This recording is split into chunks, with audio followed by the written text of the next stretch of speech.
Batman's building his own Suicide Squad, and infamous Iron Man spoils a big twist in Civil War II.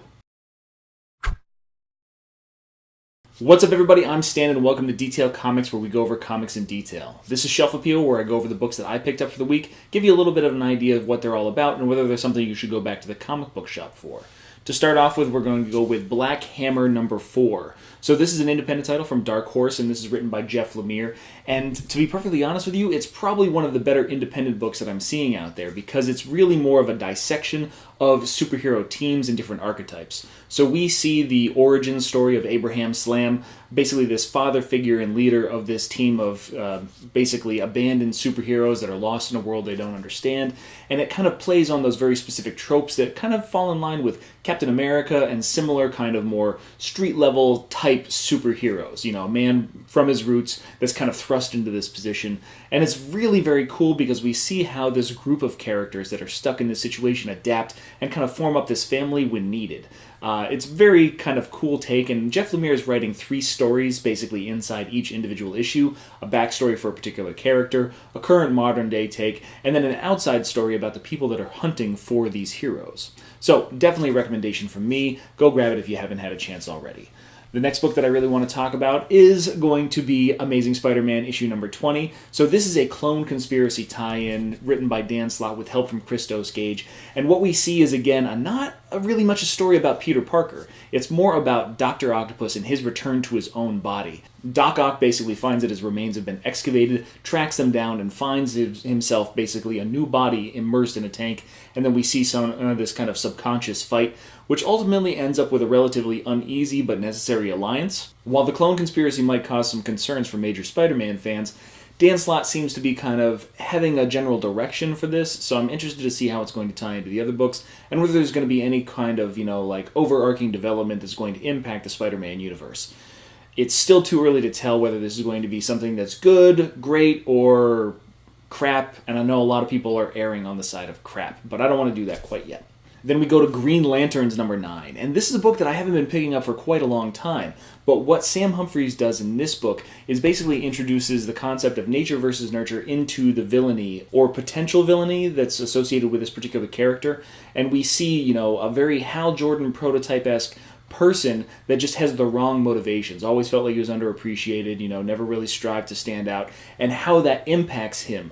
We also see the return of the original Green Lantern in Volthoom, and overall, it's looking to set up a very cool Phantom Ring story arc. So if you haven't been reading Green Lanterns, this is a great point to jump onto, because it's setting up a completely different story arc compared to what's been introduced already in the series.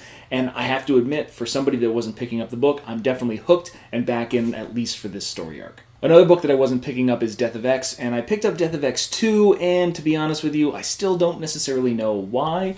There is a little bit of more development that goes along with the characters and the actual story. So we see an uneasy alliance between the mutants and Inhumans as they try to evacuate Madrid, and Medusa doesn't seem to have any idea whether these consequences from the Terrigen Mist are something, and they don't seem to be intentional. But what it really comes down to is who's the master manipulator behind this entire series of events.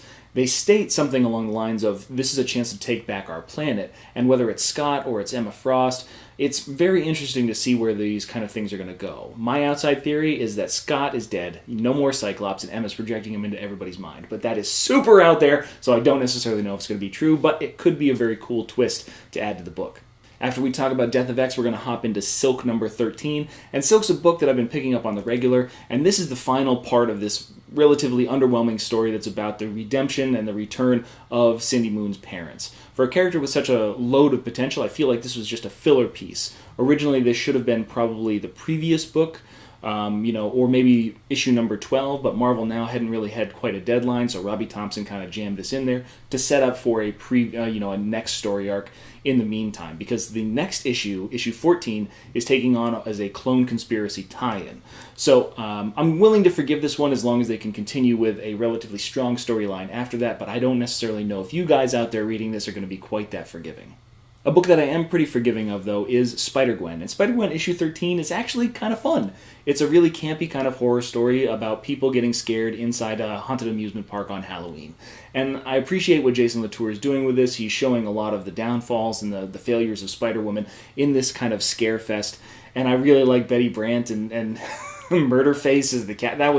It was just a really fun kind of romp. Nothing really serious in the storytelling, and hopefully this is setting up a new story arc that we can kind of move forward with. The debut of Mysterio wasn't quite what I expected it to be. I really want to explore a lot more of Earth 65 and, really develop those characters. The big question I have about Spider-Gwen is, when is Robbie Rodriguez really going to be leaving this book? Because we already heard about that earlier on in the year, like February, that he was going to be retiring from doing Spider-Gwen, and I'm just waiting for that shoe to drop, because I really like his art.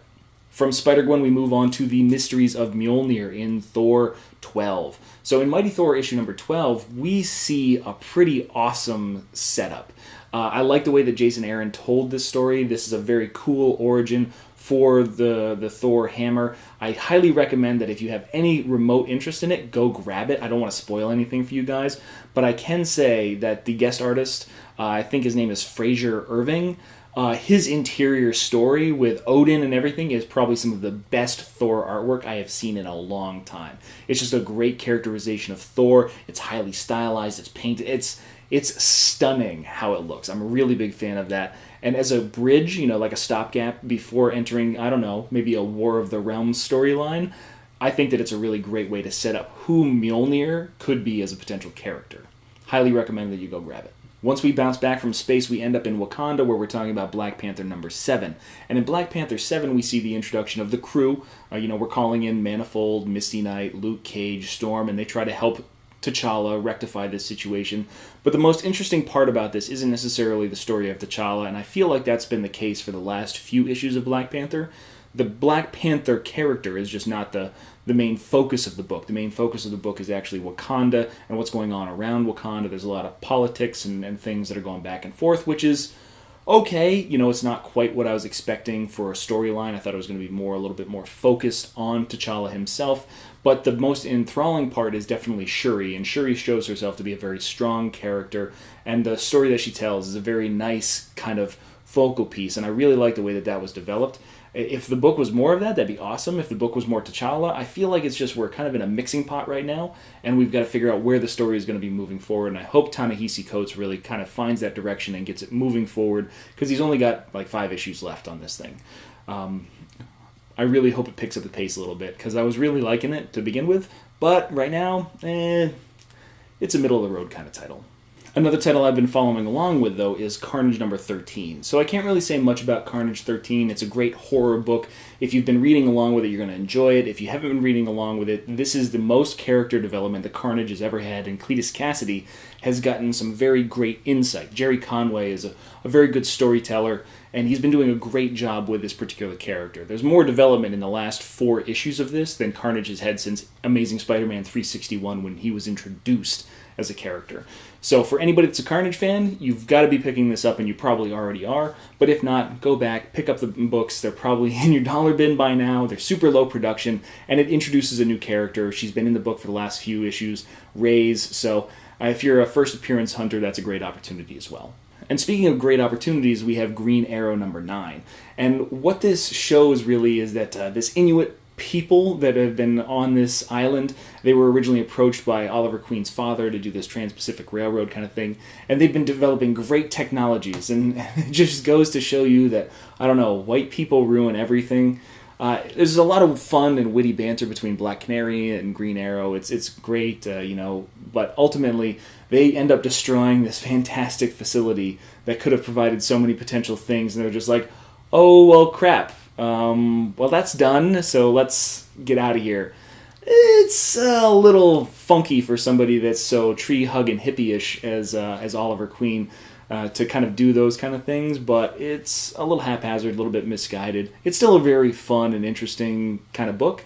Definitely one that I recommend, but this one felt a little off a little bit, but you should check it out for yourself. And then probably one of my favorite books this week, simply because it's such a great characterization, is Civil War II Kingpin.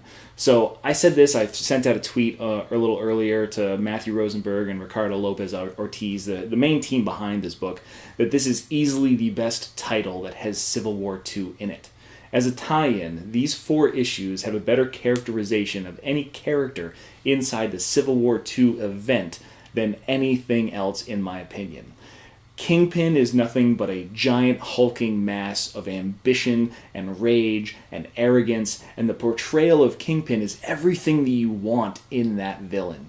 Everything feels beneath him, and he is always moving to further himself, to become the best, to rise to the top. And I love that about this book. It is easily one of my most recommended titles. Just for, I don't even care, just take Civil War II out of the name of it. Just read Kingpin, issue 1 through issue 4 by Matthew Rosenberg, and it is a great story. The art is interesting, it's unique, but it's got a gritty, dirty storytelling line that fits in very well with the character. Might not necessarily be what's appealing to everybody art-wise, but I feel like it's very complimentary. Highly recommend Kingpin. Go get all the issues. Now that he's done with the Monster Men, Nightwing can go back to his own battles in Nightwing number 7. So in Rise of the Raptor, which is the new story arc from Tim Seeley, we are going to see more heavy interaction between 3 people. It's going to be Nightwing, it's going to be Batman, and it's going to be Raptor. And ultimately, who is this Raptor character? He obviously knows Dick Grayson's mother. He's already alluded to some to those kind of things. And in this issue, we find that he basically knows everything about the Bat family. He has done his research. He is careful. He is calculating, and he is on brand, like he likes to say. As much as Bruce Wayne and Batman is, he is definitely on brand all the time. So I'm really intrigued to see where this character kind of goes. Very interesting, very fun, and thought-provoking, which is what I really want out of a comic book. Highly recommend you pick this up if you haven't been reading Nightwing. As that arc in Nightwing begins, this one in Superman ends, and that is going to be the kind of Lost Dinosaurs arc, and that's Superman number 9. So we see Mr. Cloud, one of the losers out there on the island, still battling dinosaurs. We reclaim the mysterious transportation box that John built based on a dream. We've got a fight with a giant white gorilla. There's all kinds of action and things like that, but the key point in this is probably about 2.5, 3 panels where Superman and John basically have their bonding moment. And we realize at this point in time that Jonathan, he is not Damian Wayne. He is not this cold, calculating little assassin that has all these various issues going along with him. So Jonathan White is basically a 10-year-old boy with no training, no experience, and no understanding of how these emotions and feelings and this success is really followed his father for his entire life. He breaks down in tears, like, I'm never going to see my mom again. What if that doesn't happen? And he gets emotional, like a 10-year-old boy should, unlike Damian, who goes around kidnapping his teammates. And that's a great part of this book. I'm really excited about how Peter J. Tomasi and the team are creating this great dynamic between those two. And I can't wait to see it more in Superman number 10, where we expand and bring in Batman and Damian to play those parallels. They're very different families, very different father-son combinations, and very different figures, and I feel like they're going to have a whole heck of a lot of fun with that. So definitely a really cool book, and the emotional twists are what keep me coming back to Superman, so I always recommend it for folks to pick up. Another book that I always recommend to pick up is from Marvel, and that is Doctor Strange. So in issue number 13, we see the good doctor battling Nightmare, and then ultimately nightmares. So he has got no magic. The overall magic of the dimension that he's currently in has been used up. He doesn't have any artifacts, and now he's in the realm of dreams taking on Nightmare. And we find that as the masterful surgeon that he is, he finds his way out of his own nightmare and then starts writing his own magic. So this is going to be the beginning of what feels like a kind of creation arc. He is going to be out there pioneering this new magic, creating what has been lost, resurrecting these spells, becoming a conduit for this creation of a new generation of magic. And that's really cool. I really like where that's coming from. It's very awesome. And the art by Chris Botchlow is always complimentary. The fact that he has to escape through other people's nightmares is just really fun. And you see the standard ones, like, oh, I lost my teeth, or oh, I'm naked in front of everybody, and all that kind of stuff. So definitely Doctor Strange is one of my most recommended pickups out of Marvel. Probably one of the better books that they're writing overall. And then we get to one of the biggest continuations of the week, and that is Trinity II. So Trinity II is a takeoff on where the story was. We have not necessarily been looking into that particular portal. We are now through it. Everybody's in costume, and we don't really understand how we got to this point. Batman doesn't understand, Wonder Woman doesn't understand, and Superman is kind of taken by this nostalgia and the fact that he could see his father again. And that plays a big part in this. And ultimately what we get to the end, we've got this indication that this is plant-based and stuff like that. There's been some leaks that, spoiler, Poison Ivy happens to be behind these things. But the big thing is, if Poison Ivy is behind it, how did she understand whose identities were whose, and where did they come from, and who's kind of behind the scenes, who's pulling those strings to make that happen? Because it seems like a relatively big leap to conclude that, this guy in the Midwest or that Bruce Wayne, yeah, all that kind of stuff. It's just, it kind of boggles the mind a little bit, but I don't want to let it freak me out a little bit too much to not enjoy the narrative, because there's a lot of really cool scenes in here. Definitely a better book than Justice League when it comes to the Trinity and handling these aspects, and definitely the personal story. A lot of people were really looking forward to unite this pre-crisis Superman with the new 52 counterparts of Batman and Wonder Woman. Highly recommended you go grab it. That being said, the big book for this week is Batman number 9 from DC, and this begins the arc I Am Suicide. So in the same vein as I Am Gotham, this is probably going to be, like a 4 or 5 part series that is going to move forward, and we see Tom King getting into his element. He wrote a very cool origin take on Bane and how those things kind of work. Very menacing, as menacing as a guy sitting on a pile of skulls naked can be. We also see Batman in his kind of path through Arkham Asylum picking out his team, and you've kind of got to wonder what the criteria associated with that team is. It's definitely something that's relatively cryptic in the overall results, but we do see the return of Selina Kyle to the overall DC Rebirth landscape, which is super cool. There is also a little DC Rebirth kind of Easter egg hidden in there. We see Saturn Girl making her little Legion symbol in her foggy breath on the window. She's just listed as Jane Doe, so instead of being a character of consequence, it's just one of those things where, hey, she's going to have to play a part sometime, and we haven't forgotten about her yet, even though the last time that we saw her was in May in about 5 panels. So cool little Easter eggs coming in from Rebirth in the overall sequence, but the real story lies in what's going to happen when this team assembles and makes its way to the prison that Bane controls. That is going to be the big thing about this story, and I can't wait to see what's going on. Highly recommend you grab this one. Now that we finish up with ongoing titles, we're going to finish with the number 1s, man, and this is Infamous Iron Man. And Infamous Iron Man number 1 just basically sees Victor Von Doom, and I hope he's written as intelligently and as sophisticated as he was with Jonathan Hickman as he finished out the Secret Wars run-up. Because we haven't really had a whole lot of Victor Von Doom in this all-new, all-different Marvel. And Brian Michael Bendis, he has basically written him as a cad, He's coming in after this big Civil War II spoiler. So I'm just going to let this out there. It's a big Civil War II spoiler. Tony Stark has died in the consequences of Civil War II, and he has downloaded himself into his own computer as a potential AI. So his essence is what's there, and that's probably what's going to be guiding Riri Williams, and it's going to be used as an AI to back up his own computer systems, and probably going to be interacting with Victor Von Doom. So we are writing Tony Stark in 2 different stories, interacting with 2 different Iron Men, one Infamous and one Invincible. Okay, spoiler over.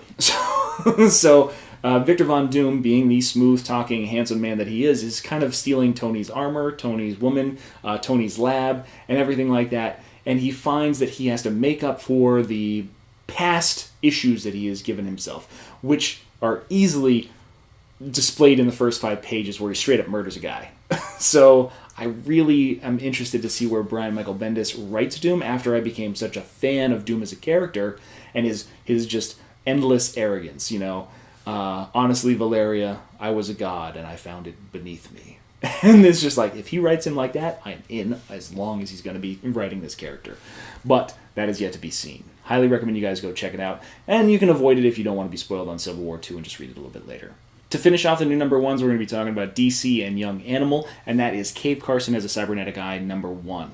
So this book, co-written by Gerard Way, is probably the most accessible of the books so far. Between Shade the Changing Girl and Doom Patrol, Cave Carson is definitely the easiest one to understand. Premise is relatively simple. This is a person that basically developed a mining machine, that could burrow through the Earth's crust faster than anything else. He steals it from where he's working, goes into the caves, finds himself a wife, in another spelunker, has a kid, and then we end up at the beginning of this particular story. So if you're interested in something that's a little bit off the wall, you're looking to get into the most accessible book from DC's Young Animal imprint so far, this is definitely the one to check out, at least until Mother Panic shows up, because you never know where that one's going to go yet.